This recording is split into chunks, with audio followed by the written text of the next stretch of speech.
Good question. I think for me, all it took was, so I cheated on Sophie. I worked for 10 months. Well, we didn't talk at all for about 5 or 6 months. I thought we were done forever. Mm-hmm. And then I kind of got this thing. I wanted to get her back, and it took like another 4, 5, 6 months to get her back. Got her back, and then within a couple of months, no, definitely within a year. Within a year of getting her back, we were engaged, and the sexting thing started.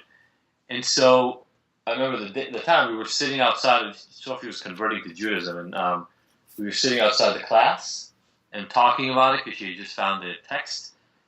And all of a sudden, I recognized I had already had the experience of trying to stop something and having a hard time stopping it. Mm-hmm. And here I was screwing up a relationship that I worked really hard to get.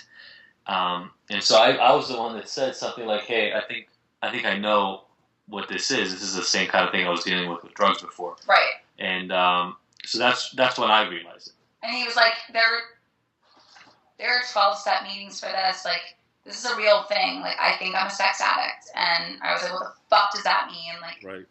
What are you talking about? It's fine.